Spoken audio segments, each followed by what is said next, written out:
미국에 있던 어떤 여자아이가 저학년의 어떤 아이였습니다. 엄마에게 물어봤습니다. 한국말을 그렇게 잘하지 못한 나이였어요. 엄마, 나 내년에는 어떤 년이 되는 거야? 네, 잘 못 들으셨죠? 엄마, 나 내년에는 어떤 년이 되는 거야? 이렇게 물어봤다고 합니다. 왜 이렇게 물어봤냐면요. 주변에서 언니 오빠들이 난 내년에 3학년이 돼. 나는 내년에 5학년이 돼.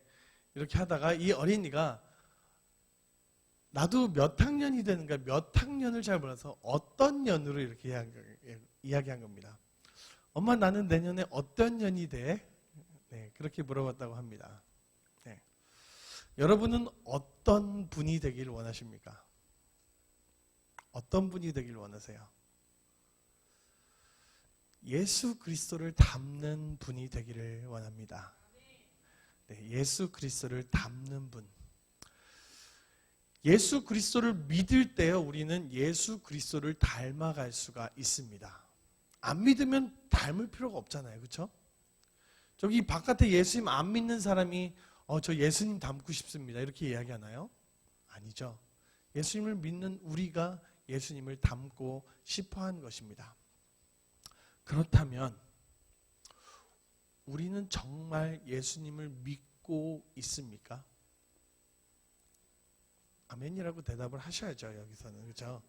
네, 집에 가서 하시지 마시고 네. 그때 아멘이라고 대답했어야 되는데 이러고 집에 가서 아멘 하지 마시고 여기서 우리는 정말 예수 그리스도를 믿고 있습니까? 네. 우리가 믿는다라고 고백은 하는데요. 근데 정말 믿음이 필요할 어떤 때에 우리가 믿음을 믿는다라고 이야기하지만 그 믿음이 퇴색되어 버리는 때가 있습니다. 어떤 조그만 이익의 관계가 있거나 어떠한 돈의 문제 앞에서는요, 내가 믿음이 있습니다라고 이야기했지만 그 믿음이 그 문제 앞에서 아무 진가도 발휘하지 못하는 그러한 때가 있다라는 사실입니다. 다시 한번 여쭙겠습니다. 여러분은 정말 예수님을 믿고 계십니까? 예수님을 닮아가기를 원하십니까? 예수 그리스도를 믿고 예수 그리스도를 닮아가는 삶이 저와 여러분의 삶이 되기를 소원합니다. 예수 그리스도를 믿고 예수 그리스도를 닮기를 원한다면 오늘 본문을 좀 자세히 좀 살펴보기를 원합니다. 오늘 본문에서는요, 예수님께서 마귀에게, 사단에게 광야에서 시험당하는 그 장면이 나타나게 되어집니다. 예수님이 광야에 가서 시험당하시기 전에, 광야에서 금식하시면서 또 시험당하시기 전에 예수님께서 어떤 준비를 하셨습니다. 그 준비는 무엇이냐면요, 바로 요단강으로 나아가서 세례를 받으셨습니다. 세례를 받는 그때 무슨 일이 일어나죠? 우리 2주 전이지만 한번 기억을 해보십시다. 하늘이 갈라지면서, 하늘이 찢어지면서 비둘기와 같은 성령이 예수님에게 임하십니다. 비둘기와 같은 성령이 임하시고요, 하늘에서 소리가 나서 너는 내 사랑하는 아들이요 내 기뻐하는 자라라고 이야기합니다. 예수님께서 광야를 가시기 전에, 예수님께서 공생애를 시작하시기 전에 필요하셨던 것이 바로 무엇이냐면요, 바로 성령의 충만함, 그리고 성령의 충만함과 하나님의 사랑을 들으면서 그 하나님의 사랑을, 그 사랑의 뜨거움을 마음 가운데 새기는, 충분히 하나님이 나를 사랑하신다는 것을 마음 가운데 적시는 그 일이 필요했다는 것입니다. 예수님께서 만약에 사람의 몸으로, 온전한 사람의 몸으로 오시지 않았다면요, 예수님께서는 그런 과정이 필요가 없습니다. 그러나 예수님께서는 온전한 인간의 몸을 입고 온전한 인간으로 오셨기 때문에 예수님께서는 성령의 충만함이 필요했고 또 하나님이 나를 사랑하신다라는 그 뜨거운 사랑에 감격되어야 되는 상황이 필요했다라는 것입니다. 예수님께서는요, 이러한 준비가 되어 있었기 때문에 사단의 시험도 이겨낼 수 있었고요, 또 그리고 수많은 사람들이 조롱하고 손가락질하여도 이겨낼 수 있었고요.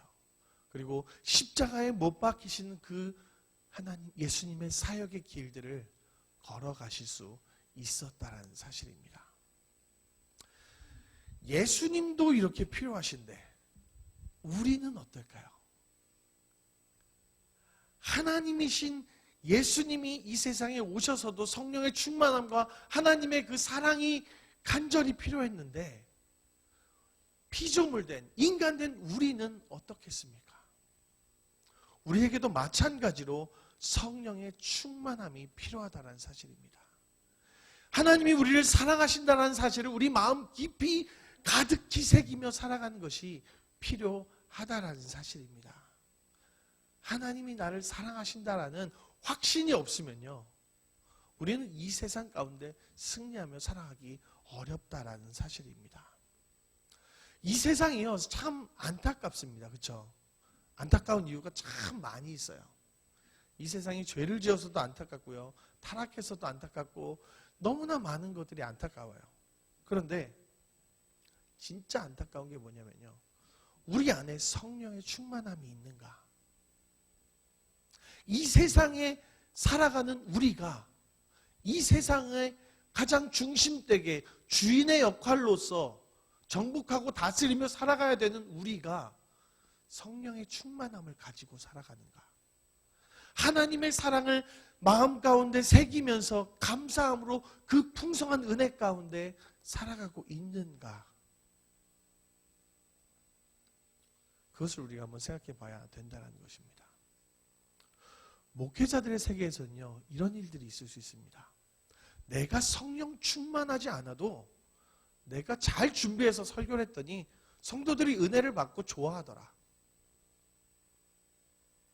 성령 충만함이 없이요, 하나님이 나를 사랑한다는 마음 없이 잘 준비해서 전했더니 성도들이 은혜를 받고 아멘하고 좋아하더라. 그러면 성령 충만함이 필요합니까? 성가대라면요, 내가 성령 충만하지 않은 상태에서 잘 준비해서 찬양했더니 성도들이 아멘하고 좋아하고 박수치더라. 내가 사랑받은 목자라면, 내가 성령 충만하지 않고도 사람들을 잘 돌보고 섬겼더니 사람들이 좋아하더라. 성령 충만이 필요한가요? 안 한가요? 이러한 생각들이 목회자들 안에 또 성도들 안에 만연해 있다는 사실입니다. 성령 충만함 없이도 할 수 있어라는 이 생각들이 우리 안에 만연해 있다는 사실입니다. 성령 충만함이 없이는 내가 아무것도 할 수 없어. 성령 충만함과 하나님이 나를 사랑하신다는 그 확신이 없이는 내가 그 어떤 것도 할 수 없어가 아니라 할 수 있더라, 하니까 되더라, 그러한 생각이 우리 가운데 만연해 있다는 사실입니다. 이것이 이 세상 가운데 가장 안타까운 일이 아닐런지요. 성령 충만함이 없으면요, 사람들의 조그만 말에도 쉽게 화를 내게 되고요, 상처를 받게 되어집니다. 우리에게 상처를 주는 그 사람이 나쁜 사람이라고 생각합니다. 그런데 예수님께서는 어떠셨습니까? 예수님을 조롱하고 비판하고 예수님을 못 받는 그들을 예수님은 그들의 탓이라고 하셨습니까? 그들 때문에 내가 도저히 이거 못 해먹겠어. 예수님이 이렇게 말씀 안 하셨잖아요. 예수님이 그렇게 하실 수 있었던 이유는 성령의 충만함과 하나님이 나를 사랑하신다는 그 확신이 가득 차 있었기 때문이라는 사실입니다. 그렇다면요, 저와 여러분도 주변에서 어떤 실수를 나에게 하더라도 내가 넘어지지 않을 수 있는 방법은요, 다른 사람을 생각하는 것이 아니라 하나님이 나를 사랑하시며 성령이 충만하다면 그것들 가운데 넘어지지 아니할 수 있다라는 것입니다. 다른 사람들을 문제 삼는 것이 아니라 내가 하나님 앞에 좀 더 바르게 서야지라고 우리의 모습을 돌아볼 수 있게 되어진다는 사실입니다. 오늘 본문을 보세요. 성령님에게 이끌려서, 예수님께서 성령님에게 이끌려서 광야로 내몰리게 되어집니다. 누가요? 성령님께서요. 성령님께서 어디로요? 광야로요. 이것이 성령 충만한 자들의 삶의 특별한 특징입니다. 예전에는 하나님께서 나와 늘 함께 하셨고 은혜의 자리에 있었습니다. 그러나 하나님께서 나를 어딘가로 이끌어 가신다는 것입니다. 어떤 사람들은요, 나의 생각과 나의 주관이 자기의 인생을 이끌어 나가게 되어집니다. 그런데 때때로 어떤 사람들은요, 하나님께서 나의 삶을 강권적으로 이끌어 나가십니다. 자, 하나님께서 강권적으로 이끌어 가시는 삶, 그것은 특별한 사람에게만 나타난다라고 우리는 때때로 생각을 합니다. 성령의 인도하심을 따라 성령의 강권적으로 인도하심을 받는 사람들은 특별한 사람이야. 난 아닌 것 같아. 그런데요, 성령 충만한 사람들만 하나님께서 강권적으로 이끌어 가시는 것이 아니라는 것입니다. 어떤 특별한 사람들만 이끌어 가시는 것이 아니라 하나님의 성도, 하나님의 부름을 받은 모든 자들을 하나님께서 이끌어 가신다라는 것입니다. 어떤 스페셜한 사람만 하는 게 아니라 우리 모두가 성령님의 강권적인 인도하심을 받는 자라는 것을 우리가 기억하기를 원합니다. 성령의 이끌림을 받는 삶, 그것이 정상적인 성도의 삶입니다. 정상적인 성도의 삶이에요. 성령의 이끌림을 받는 삶, 그것이 저와 여러분의 삶이라는 것입니다. 지금도 여러분의 삶 가운데 하나님께서, 성령님께서 여러분을 강권적으로 이끌어 가십니다. 어디로요? 광야로요. 광야로.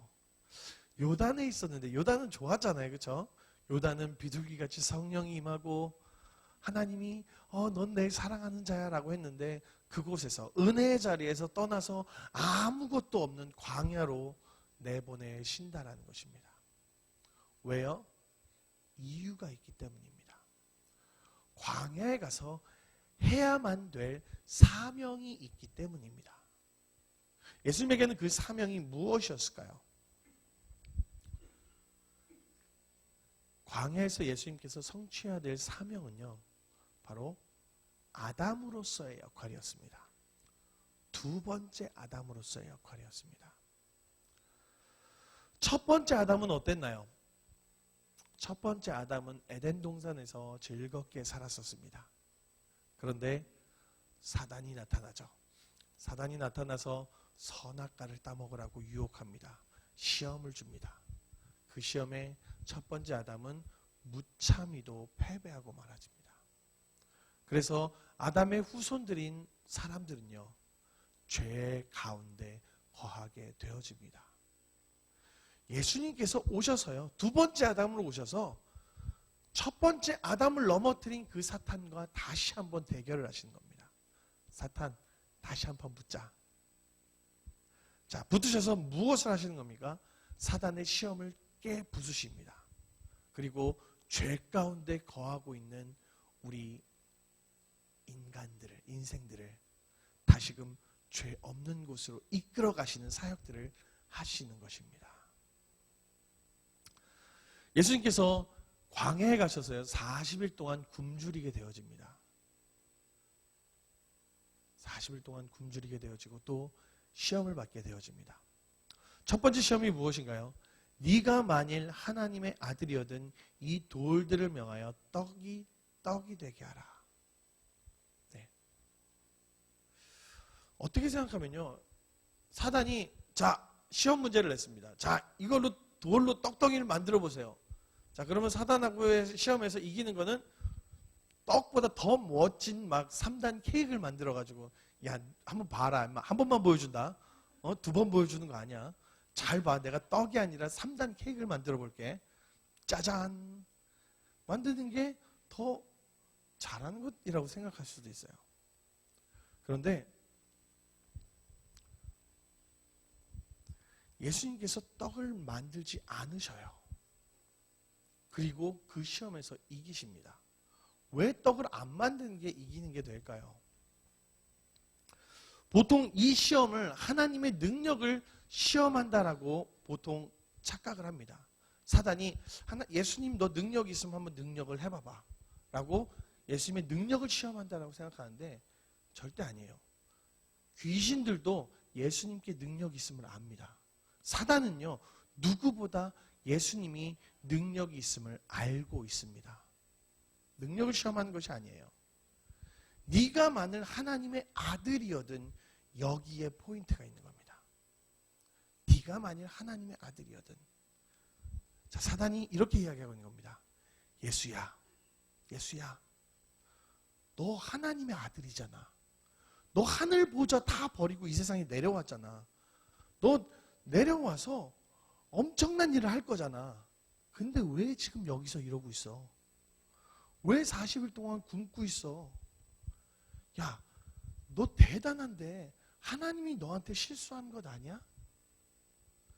너 와가지고 세상에서 존귀함 받고 그래야지 되는데 왜 굶으면서 이러고 있어?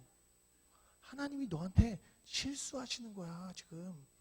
그러니까 네 능력을 보여봐. 자, 예수님이 이 시험에 넘어진다는 얘기는 뭐냐면요. 그래?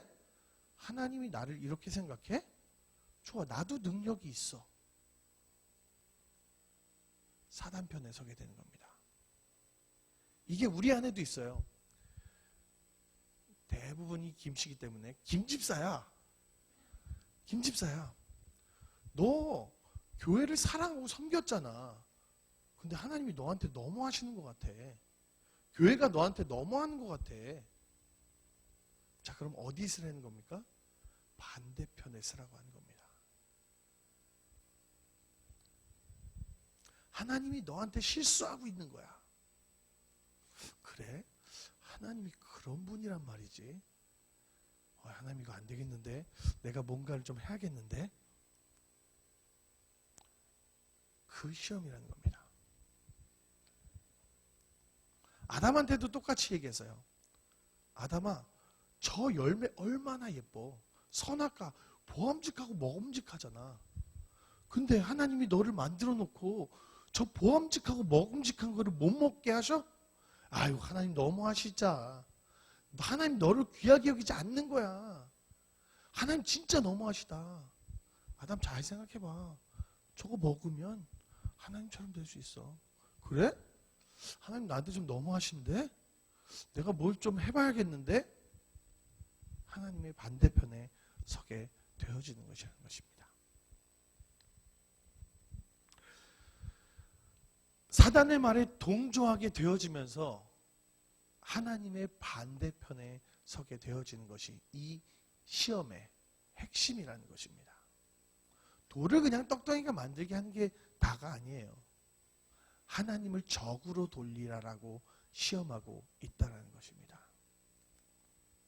마태복음 4장 4절에 예수님께서 이렇게 대답하십니다. 사람이 떡으로만 살 것이 아니요 하나님의 입으로 나오는 모든 말씀으로 사는 것이니라 라고 사단에게 시험을 물리치신 답변을 하십니다. 예수님께서 여기 얘기하는 하나님의 입으로 나오는 모든 말씀으로 산다라고 이야기하고 있습니다. 예수님께서 조금 전에 받았던 요단강에서 받았던 말씀이 무엇입니까? 뭐였죠? 너는 내 사랑하는 자요 내 기뻐하는 자라. 하나님의 사랑을 그 말씀을 통해서 마음 가운데 새기고 있는 거예요. 어떠한 유혹과 시험이 와도 하나님 내가 넘어지지 않습니다. 하나님의 그 사랑을 내가 믿습니다. 하나님은 결코 나를 이렇게 홀대하시는 분이 아니심을 내가 믿습니다. 라는 그 믿음이 있을 때 그 시험 가운데 승리할 수 있다라는 것입니다. 자, 그런데 또 재밌는 게 있어요. 떡으로만 살 것이 아니라 이렇게 이야기하죠. 떡으로만 살 것이 아니다라는 얘기는 떡으로도 살아야 된다는 이야기죠. 네, 떡으로도 살아야지 돼요. 자, 떡으로도 분명히 살아야지 돼요. 그런데 중요한 것은 떡만으로 사는 게 아니고, 떡이 가장 우선이 돼야 되는 게 아니고 하나님의 말씀이 우선이 돼야지 된다는 것입니다. 하나님의 말씀만 먹으면서 밥 안 먹고 살면 어떻게 될까요? 네, 그냥 어떻게 됩니다. 날씬해지나요? 네. 하나님의 말씀이 우리의 삶 가운데 가장 우선이 되어야 될 줄로 믿습니다. 두 번째 시험은 뭔가요? 이렇게 되면 시간 계산이 나오죠. 첫 번째 시험 끝났는데 이제 벌써 8시 8분이면 운전 길겠다. 좀 길 것 같아요. 자, 두 번째 시험은요. 마태복음 4장에도 이 시험이 기록되어 있고요. 그 다음에 누가복음 4장에도 기록이 되어 있습니다. 그런데 두 번째, 세 번째가 마태복음과 마가복음이 조금 달라요. 그런데 마가복음의 내용을 가지고 한번 살펴보겠습니다. 두 번째 시험에서요. 사단이 이렇게 얘기합니다. 나한테 절을 하면 천하 만국을 내게 다 주겠다라고 그렇게 이야기합니다. 자, 여기서 포인트가 뭘까요? 예수님이 사단을 멋지게 물리치셨잖아요. 그렇죠? 성령의 충만함과 하나님이 나를 사랑하시는 그 말씀에 의지하여 충만하게 내가 그 사단을 물리쳤는데, 작년에 왔던 각설이 죽지도 않고 또 왔던 것처럼 사단이 죽지도 않고 또 찾아왔어요. 사단이 또 찾아왔습니다. 여러분, 마귀의 시험을 우리가 한 번 이겨냈다고 해서요, 내게 다가온 시험을 내가 한 번 이겨냈다고 해서 자만하면 안 됩니다. 사단은요, 또 찾아오고 또 찾아옵니다. 우리가 넘어질 만한 때를 찾아서 계속 찾아옵니다. 그리고 우리에게 속삭여요. 너 저번에 나 이겼지? 나 별거 아니야. 나 만만해. 그렇게 우리를 속이면서 또 찾아옵니다. 사단이 두 번째 올 때는요, 더 큰 것을 가지고 옵니다. 우리를 더 넘어뜨릴 만한 큰 것을 가지고 옵니다. 두 번째 시험에서는 떡과는 비교할 수 없는 뭔가를 제시합니다. 그게 뭐죠? 세상 천하를, 천하 만국을 너에게 주겠다. 자, 마귀가 이렇게 하는 거에 몇 가지 포인트가 있습니다. 누가복음 4장 5절에 이렇게 기록되어 있습니다. 마귀가 또 예수를 이끌고 올라가서 순식간에 천하 만국을 보이며 라고 그렇게 기록을 하고 있습니다. 순식간에 예수님께서 왜 오셨죠? 예수님께서 이 땅에 오신 이유가 뭐예요? 네, 결국은 십자가의 길을 걸어가시기 위해서 오셨잖아요. 자, 예수님이 공생애를 시작하신 나이가 30세 정도라고 본다면 여지껏 30세의 30년의 기간 동안에 하나님이 아닌 인간의 모습으로 살으셨다는 겁니다. 그리고 이제는 공생애의 험난한 길을 시작하셔야 되는 시기라는 겁니다. 자, 지금 절 한 번만 하면 이 세상을 다 줄게. 지금 힘들게 이 길을 걸어가지 말고 절 한 번만 하면 모든 거 다 해결해 주는 걸 줄게.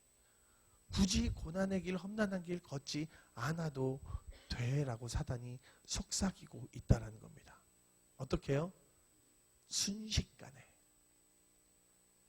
단 한 번의 절로. 여러분, 남이 갑자기 벼락부자가 되면은 배가 아프죠? 아우, 왜 이렇게 배가 아프죠? 남이 벼락부자가 되면요, 갑자기 배가 아파요.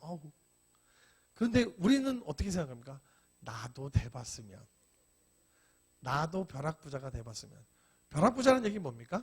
갑자기 순식간에 부자가 되는 거예요. 갑자기 부자가 되는 거예요. 우린 이런 생각도 합니다. 내 신앙이 좀 성장했으면 좋겠어. 어떻게 해요? 갑자기 순식간에 성장했으면 좋겠어.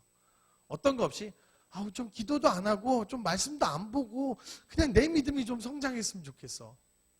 갑자기. 네. 우리 교회도 좀 갑자기 부흥했으면 좋겠어. 좀 우리가 전도도 안 하고 그냥 사람들이 막 갑자기 몰려와서 부흥했으면 좋겠어. 근데 그런 일들도 갑자기 일어나더라고요. 교회가 부흥하는 일들도. 옆에 교회가 망하면 이 교회가 부흥을 확 해요. 옆에 한 5,000명 되는 교회가 망하면요, 동시다발적으로 그 지역에 있는 모든 교회들이 부흥을 합니다. 막 몇백 명씩 부흥해요. 갑자기 일어나는 일은 좋은 게 아닙니다. 그 길을 걸어가는 것이 필요합니다. 예수님께서 고난의 길을 걸어가는 것이 필요하다라는 것입니다. 마귀는 너 결국 천하만국 구원하러 온 거잖아. 왜 고생하려고 그래? 그냥 절 한 번만 하면 순식간에 이 세상을 구원할 수 있어. 라고 유혹하는 겁니다. 아담으로 돌아가면요, 아담에게도 똑같아요. 이거 선악과 한 번만 먹어봐. 너 순식간에 눈이 밝아지고 순식간에 하나님처럼 돼. 아담은 그 시험에 넘어갔습니다. 예수님께서 대답하십니다. 이 시험에 넘어가지 아니하십니다. 왜요? 우리 아까 봤잖아요. 성령의 충만함과 그리고 하나님이 나를 사랑하신다는 그 뜨거운 마음들을 가지고 있기 때문에 그 시험에 넘어지지 않으셨다는 것입니다. 그리고 예수님께서 이렇게 대답하십니다. 8절에서 예수께서 대답하여 이르시되 주 너의 하나님께 경배하고 다만 그를 섬기라 하였느니라. 한 번의 세상을 구원하는 건요, 참 매력적입니다. 그런데 하나님이 나에게 요구하시는 것은요, 십자가를 지고 걸어간 것을 요구하셨다라는 것입니다. 예수님께서 대답하신 그 대답 가운데 이런 얘기가 있습니다. 예수께서 대답하여 이르시되 주 너의 하나님께 경배하고, 여기서 경배하고라는 얘기는 worship, 예배를 이야기합니다. 그리고 다만 그를 섬기라. 이 섬기라는 사역하다라는 의미를 가지고 있습니다. 하나님께 예배하며 섬기는 그 길을 걸어가라라고 이야기하고 있다는 것입니다. 하나님께 예배하며 사역하는 것. 여러분, 예배만 드리면 어떻게 될까요? 예배만 드리면요, 영적으로 비대해집니다. 살이 찝니다. 남들을 평가하며 저 사람은 왜 저러지? 영적 교만함 가운데 빠지게 됩니다. 그런데 사역을 하면요, 낮아지는 자리에 임하게 되어집니다. 네. 먹은 만큼 쓰라는 거예요. 말씀을 먹고 그냥 머리만 비대해지고 커지는 게 아니라 가서 섬기는 일들을 해라 라고 예수님께서 이야기하고 있으시다라는 것입니다.